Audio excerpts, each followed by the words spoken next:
किस अभागे को उठा लाई है? ये क्या ही है, एक लड़की को पैदा करना? हाँ।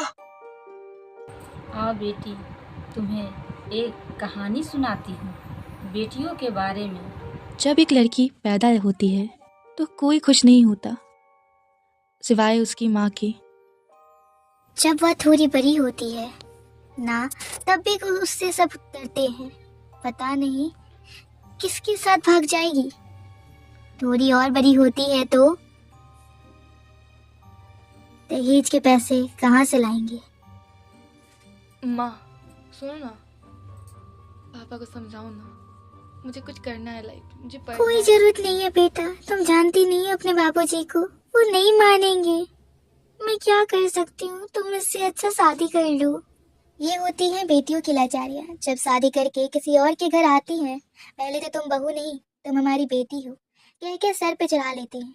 शादी के दूसरे ही दिन जो बेटी अपने ख्वाब को सजा के आई थी, वह बेटी से फिर बहू बन जाती है। किस ओर से तूफान आ जाए कुछ पता नहीं। माँ बाप की इज्जत को भी बचाना होता है और हर दुख को सहना भी पड़ जाता है। जो बेटी दबंग हुआ करती थी वह लाचार हो जाती है।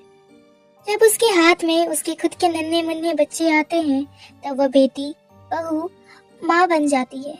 हाँ, मगर जिस बेटी ने कभी यह सपने सजाए थे, वह एक बंद कोठरी में माँ और बेटी बन के रह जाती है।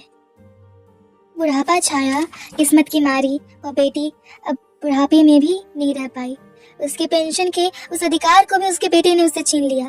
क्या हो बेटे, उसी दिन के लिए उसने पाला था तुझे, अपने सीने से लगाया था तुझे। उस पेंशन का क्या लाभ जब बेटे के ही हाथ में जाना था। अब तो किस्मत की तरकीब देखो, जिस बेटे के लिए माँ ने दर दर भटका, वह बेटा उसी के जान के पीछे भागा। जिस बेटे के लिए माँ ने हर वो चीज छोड़ा जो कभी उनका होता था, अब दोनों बेटों को माँ का चिंता नहीं, कोई परवाह नहीं। माँ बस घुट घुट के जी रही है। माँ बस घुट घुट के जी रही है, जिसकी जो कभी बेटी हुआ करती थी, कभी बहू हुआ करती थी, जो कभी पत्नी हुआ करती थी, वो एक बंद कोठरी में दब के रह गई है। यही है हम बेटियों की कहानी, जहाँ शुरू होता है वही अंत हो जाता है।